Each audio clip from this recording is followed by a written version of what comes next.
നമസ്കാരം. പലതരം കൗണ്ടിങ്ങുകളിലൂടെ കടന്നു പോകുന്നതാണ് ഓരോ ദിവസത്തെയും സെയിലിംഗ് കമന്ററി. ഇന്നത്തെ സെയിലിംഗ് കമന്ററി ആരംഭിക്കാം.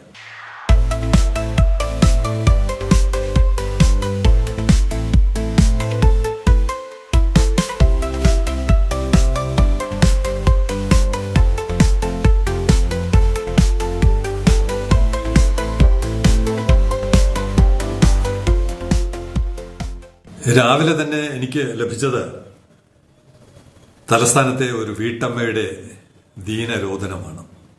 കഴിഞ്ഞ 3 വർഷമായിട്ട് അവരുടെ സ്ഥലത്തിന്റെ ആകെയുള്ള കുറച്ച് സ്ഥലത്തിന്റെ റെക്കോർഡുകൾ, അതിന്റെ പ്രമാണമൊക്കെ സർക്കാരിന്റെ കയ്യിലാണ്.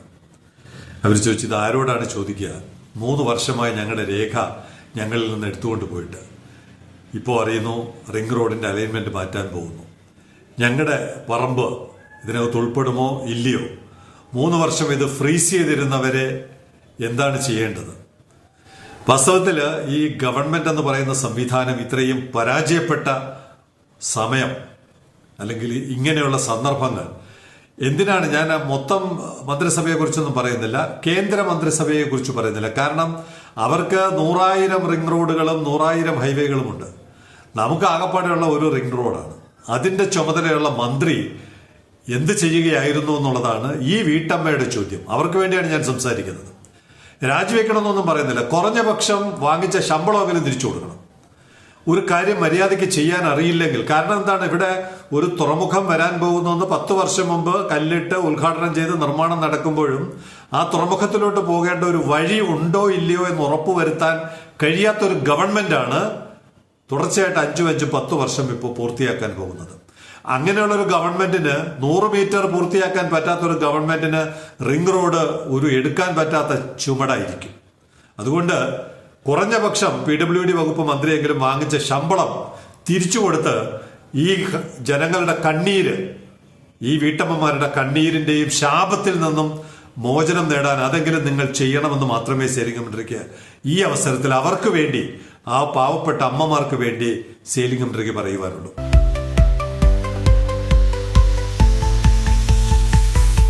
മരാമത്ത് വകുപ്പ് മന്ത്രി ജനങ്ങളെ മയ്യത്തെടുക്കുമ്പോൾ ഇവിടെ മറ്റൊരു മന്ത്രിയുണ്ട്.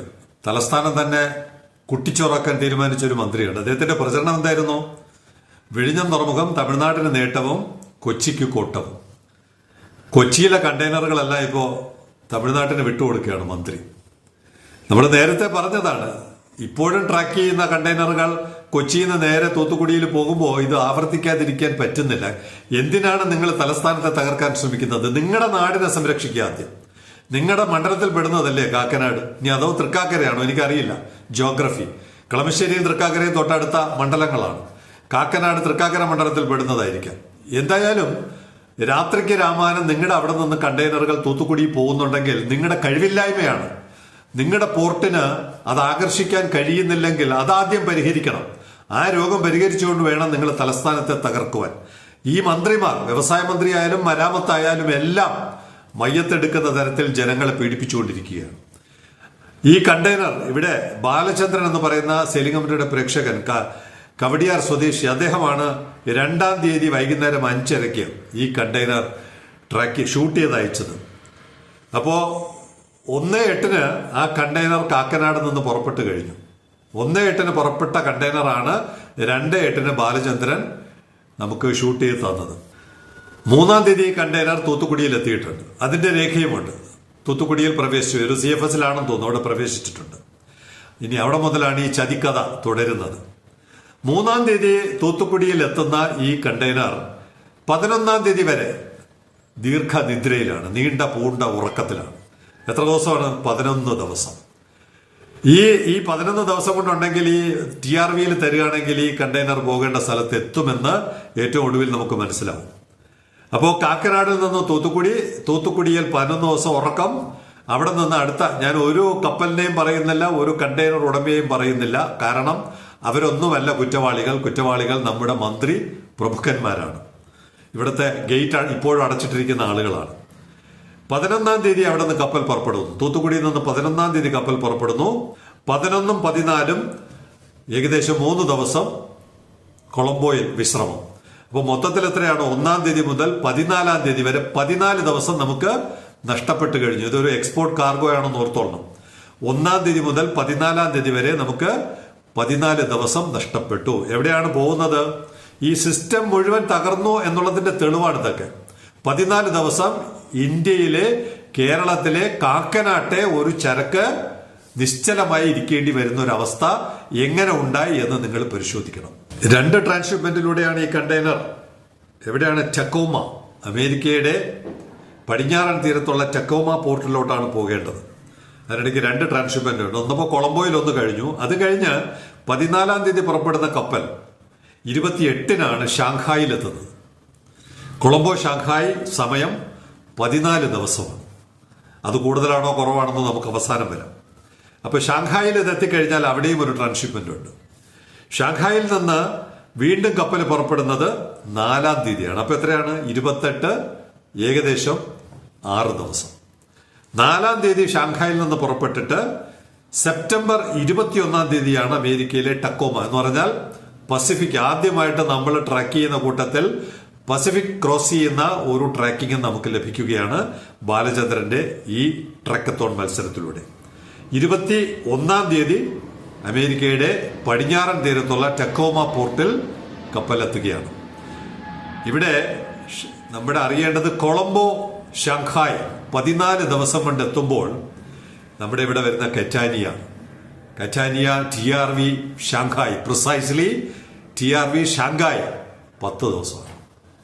അവിടെയും 4 ദിവസം നേട്ടമാണ്.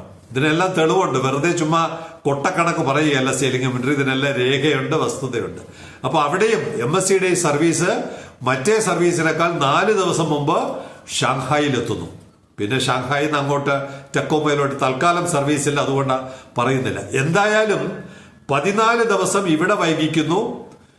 കൊളംബോ ഷാങ്ഹായ് യാത്രയിൽ 4 ദിവസം, അങ്ങനെ 18 ദിവസം ലാഭിച്ചു നൽകാൻ കഴിയുന്ന സർവീസ് ഇവിടെ നിന്നുണ്ട്. TRVയിൽ നിന്ന് നേരിട്ട് ഷാങ്ഹായിൽ സർവീസ് ഉണ്ട്. ഇനിയിപ്പോ ചിലർ ചോദിക്കും ഏത് സർവീസാണ്, ഏത് കപ്പലാണ്? നിങ്ങൾക്ക് ട്രാക്ക് ചെയ്ത് നോക്കാം. MSC കറ്റാനിയ ഫ്രീപോർട്ട് ബഹാമസിൽ നിന്ന് വരുന്നത്. MSC കറ്റാനിയ ഇവിടെ നിന്ന് പുറപ്പെടുന്നത് 15/8 ഓഗസ്റ്റ് 15-ാം തീയതി സ്വാതന്ത്ര്യ പ്രഖ്യാപനവുമായിട്ട് പോയി കേവലം 10 ദിവസത്തിനുള്ളിൽ ഷാങ്ഹായിൽ എത്തുന്നു 25/8. അപ്പൊ എത്രയാണ്? 14 4 18 ദിവസം ഈ സെക്ടറിൽ ലാഭിച്ചു കൊടുക്കാൻ പറ്റുന്ന TRV സർവീസ് നിലവിലുണ്ട്. ഗേറ്റ് തുറക്കാത്തത് കൊണ്ട് മാത്രമാണ് നാട്ടുകാർക്ക് ഇതൊന്നും പ്രയോജനപ്പെടുത്താൻ കഴിയാതെ പോകുന്നത് എന്നുള്ളത്. ബന്ധപ്പെട്ട ഗേറ്റിന്റെ കസ്റ്റോഡിയന്മാർ ആരാണ്, അവർ ഇതൊക്കെ ഒന്ന് തിരിച്ചറിയാൻ ശ്രമിക്കണം. ഇല്ലെങ്കിൽ ഏതെങ്കിലും കാലത്ത് ജനങ്ങൾ ഇതിന്റെ പാഠം നന്നായി പഠിപ്പിച്ചു തരും.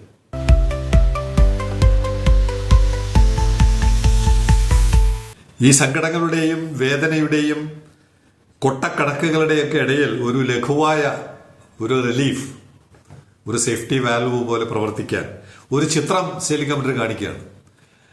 വിമാനം ബാക്ക്ഗ്രൗണ്ടിലുള്ളപ്പോൾ ഒരു കപ്പൽ കടന്നു പോകുന്നു. ലോകത്തിലെ ഏത് പോർട്ടായിരിക്കും ഇത്? Signing off, Elias John.